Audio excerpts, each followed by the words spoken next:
Hello friends, मैं Rachna Amarnath happy literature channel में आपका स्वागत करती हूँ। So friends, in this video I am going to talk about the study of poetry. It is an essay written by Matthew Arnold. So what actually you're going to gain from this video? You will come to know about Matthew Arnold, his critical thinking about poetry, readers, as well as poet. इस essay के through Arnold ने poetry के importance को बताया है कि एक poetry कितना इम्पोर्टेंट होता है ह्यूमन के लिए क्या कर सकता है. फिर उसको साइंस से भी इनफैक्ट कंपेयर किया है और साथ ही साथ ये बताया कि एक रीडर को कैसा होना चाहिए, एक पोइट्री रीडर को कैसा होना चाहिए, उसे पोइट्री को कैसे रीड करना चाहिए, उसे कैसे जज करना चाहिए. ये सारी चीज़ें इस ऐसे में उन्होंने डिस्कस किया है. तो चलिए पहले जानते हैं मैथ्यू अर्नोल्ड आखिर थे कौन. ये एक इंग्लिश पोएट थे और कल्चरल क्रिटिक थे who worked as an inspector of school. ये एक सेज राइटर के कैटेगरी में आते हैं. सेज राइटर मतलब जो अपने रीडर को कंटेम्प्रेरी सोशल इश्यूज के बारे में इंस्ट्रक्ट करता है, चाहे वो पॉलिटिक्स से रिलेटेड हो, हिस्ट्री से रिलेटेड हो, फिलॉसफी से रिलेटेड हो. ये सारी चीज़ों के बारे में अपने रीडर को बताता है एक नॉन टेक्निकल वे में, मतलब क्रिएटिव फिक्शन वे में बताता है. Matthew Arnold was known for his poetry, criticism and strong views about the characteristics of compelling poetry. इनको बहुत ही सीरियस पोएट माना जाता था और ये फादर ऑफ मॉडर्न क्रिटिसिज्म कहलाते थे. और साथ ही साथ क्रिटिक मतलब जो क्रिटिक होते हैं उनके क्रिटिक कहलाते थे, क्योंकि इन्होंने अपने एसे में कई सारे क्रिटिक्स को भी क्रिटिसाइज किया है. इनके कुछ इंपॉर्टेंट वर्क में से हैं the scholar Gypsy, Dover Beach, Culture and Anarchy, The Study of Poetry. Now let's see what he has said in his essay, The Study of Poetry. A Study of Poetry is a critical essay by English poet and cultural critic Matthew Arnold. Now what is critical essay? मतलब कोई भी piece of writing हो जहाँ पर writer अपना judgement देता है तो उसको बोला जाता है क्रिटिकल राइटिंग. वो जजमेंट किसी भी टॉपिक पर हो सकता है. तो ये स्टडी ऑफ पोइट्री भी क्या है, क्रिटिकल एस्से है, जहां पर मैथ्यू अर्नोल्ड ने आर्ट ऑफ क्रिटिसिज्म और आर्ट ऑफ पोइट्री को क्रिटिसाइज किया है, मतलब अपना जजमेंट दिया है. अब आर्ट ऑफ पोइट्री क्या है? आर्ट का क्या मतलब होता है? Expression of your idea. तुम्हारे आइडिया का एक्सप्रेशन, तुम्हारे स्किल का एक्सप्रेशन, उसको बोला जाता है आर्ट. और ये किस फॉर्म में होता है? फिजिकल फॉर्म में, जैसे कि राइटिंग हुआ, पेंटिंग, म्यूजिक, डांस. तो ये सब क्या है? आर्ट है. तो इस एस्से में आर्ट ऑफ पोइट्री को क्रिटिसाइज किया गया है मैथ्यू अर्नोल्ड के थ्रू. तो उन्होंने यहाँ पे जजमेंट दिया है अपना पोइट्री के फॉर्म में, पोइट्री के आर्ट में, कि एक पोइट्री कैसा होना चाहिए. और उसके साथ आर्ट ऑफ क्रिटिसिज्म को भी उन्होंने जज किया है. मतलब क्रिटिसिज्म करना, मतलब क्रिटिसाइज करना भी एक आर्ट होता है.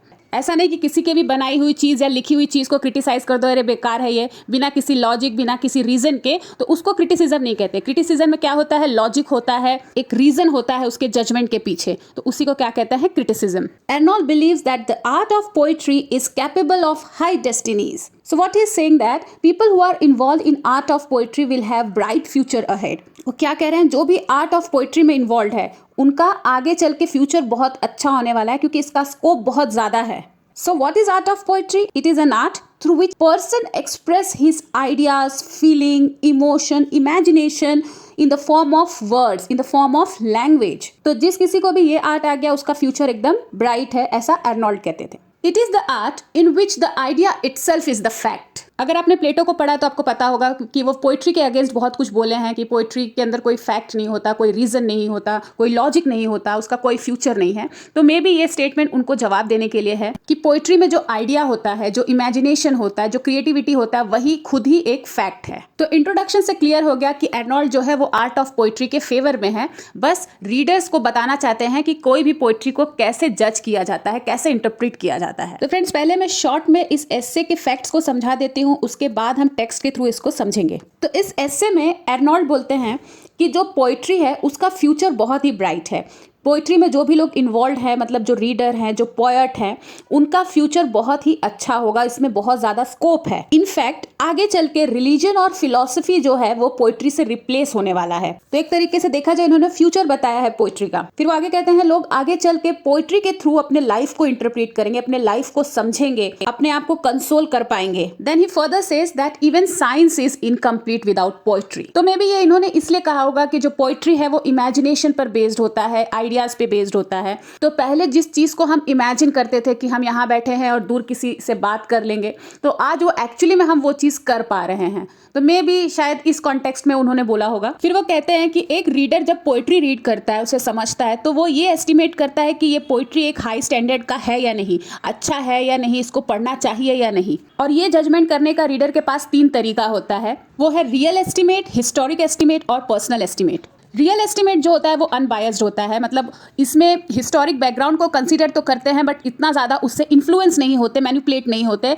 इसमें जो अपना जजमेंट रहता है एक रीडर का वो अनबायस्ड रहता है, सिर्फ पोइट्री को देखते हैं, पोइट्री के टेक्स्ट को देखते हैं और कंटेंट को देखकर ही अपना जजमेंट देते हैं। लेकिन जो हिस्टोरिक एस्टिमेट होता है वो हिस्टोरिकल कॉन्टेक्स्ट को सबसे ऊपर रखते हैं, मतलब ऑथर के या फिर पोएट के बैकग्राउंड को, उसके रेपुटेशन को पोइट्री के वैल्यू से ऊपर रखते हैं। पोइट्री में जो आर्ट है, जो कंटेंट है, उसके ऊपर रख देते हैं कि हाँ इस पोएट ने लिखा है तो बहुत ही अच्छा होगा। और दूसरी तरफ जो पर्सनल एस्टिमेट है वो पर्सनल टेस्ट पर डिपेंड करता है कि हमारे क्या लाइक्स एंड डिसलाइक्स है, उसके बेसिस पे हम कोई भी पोएट्री को जज करते हैं। तो इन शॉर्ट जो हिस्टोरिक एस्टिमेट है और पर्सनल एस्टिमेट है वो रियल एस्टिमेट को डोमिनेट कर देता है, उसे सप्रेस कर देता है। Okay, now let's understand the same thing with the help of text. लेकिन अगर आपको अब तक का वीडियो अच्छा लगा है तो please it's a humble request, इसे लाइक कर दीजिए और चैनल को भी सब्सक्राइब कर लीजिए। In the study of poetry, essay opens with criticism. Second series, in support of the future of poetry, he writes, "The future of poetry is immense because in poetry, our race, means human race, as time goes on, will find an ever surer and surer stay." He says that we should understand the worth of poetry as it is poetry that shows us mirror of life. We have to turn to poetry to interpret life for us, to console us, to sustain us. Without poetry, our science will appear incomplete, and most of what now passes with us from religion and philosophy will be replaced by poetry. He further says that poetry is a criticism of life. अब इनके इस statement पे बहुत सारे critics ने अपना अपना interpretation दिया था कि ये ऐसा क्यों बोले होंगे। तो कुछ क्रिटिक ये कंक्लूजन पे आए कि शायद इन्होंने इसलिए कहा है क्योंकि पोइट्री में पीस मिलता है, शांति मिलता है, नेचर के करीब हम अपने आप को फील कर सकते हैं, वहीं रियल लाइफ में हम उलझे हुए हैं, इसीलिए शायद कहा है कि पोइट्री जो है वो रियल लाइफ को क्रिटिसाइज करता है। सो Arnold terms poetry as a criticism of life, therefore refuting the accusation of Plato, and says that as the time goes on, men will continue to find comfort and solace in poetry. तो प्लेटो ने बहुत सारे accusation लगाए थे poetry पर। उन्होंने कहा था कि पोइट्री का कोई वैल्यू नहीं है, कोई स्कोप नहीं है, फिलॉसफी के आगे पोइट्री का कोई मतलब नहीं है, वो प्रैक्टिकल नहीं है, यंग जनरेशन को अपने राह से भटका रहा है बस। तो इस पर एर्नोल्ड ने कहा है कि जैसे जैसे टाइम पास होते जाएगा, समय बीतता जाएगा, तो ह्यूमन को ये रियलाइज होगा कि उसको जो एक्चुअल कंफर्ट, एक्चुअल सोलेस है वो कहाँ मिल सकता है, पोइट्री में। Then Arnold says that when one reads poetry he tends to estimate whether it is of the best form और नॉट। It happens in 3 ways: real estimate, historic estimate and personal estimate. इसे मैंने आपको पहले explain कर दिया है। The real estimate is an unbiased viewpoint, but the real estimate is often surpassed by the historic and personal estimate. Surpass means dominated bye historic and personal estimate. The historic estimate places the historical context above the value of the art itself. The personal estimate, on the other hand, depends on the personal taste, the likes and dislikes of the reader, which affect his judgment of poetry. तो ये दोनों ही estimate क्या करता है, poetry के actual judgement को affect करता है, चाहे वो हिस्टोरिक हो चाहे पर्सनल हो। तो इसीलिए एर्नोल्ड क्या कहते हैं कि रियल एस्टिमेट के थ्रू पोइट्री को जज करना चाहिए। फिर वो आगे कहते हैं अगर पोएट सच में क्लासिक है, मतलब सच में उसकी कोई क्वालिटी है, हाई स्टैंडर्ड का पोएट है, तो उसका पोइट्री जो है वो रीडर को अपने आप एक रियल प्लेजर देगा, और जिसके थ्रू रीडर इजीली कंपेयर कर सकता है वो पोइट्री को दूसरे पोइट्री से कि ये पोइट्री का स्टैंडर्ड दूसरे पोइट्री से अच्छा है। फिर इन्होंने पोइट्री के स्टैंडर्ड को एनालाइज करने के लिए, उसके क्वालिटी को एनालाइज करने के लिए एक मेथड प्रपोज किया जिसका नाम था टच स्टोन मेथड। ये इन्होंने लॉन्जिनस से बोरो किया था। लॉन्जिनस भी एक पोएट थे। उन्होंने कहा था कि कोई भी पीस ऑफ राइटिंग अगर रीडर को खुश कर सकता है या फिर रीडर उस पोइट्री को एडमायर करे regardless of his taste, habit और एज, मतलब किसी भी पोएट की अगर पोइट्री या फिर किसी भी ऑथर का राइटिंग पीस किसी भी रीडर को प्लीज कर दे, चाहे वो कोई भी एज ग्रुप का हो, चाहे वो किसी भी टेस्ट का हो, चाहे उसके पास कोई भी हैबिट हो, उसके बाद भी वो उसको खुश कर सके, तो उसी को हम एक्चुअल सबलाइन कह सकते हैं। सबलाइन मतलब हाई स्टैंडर्ड, तो उसी राइटिंग पीस को हम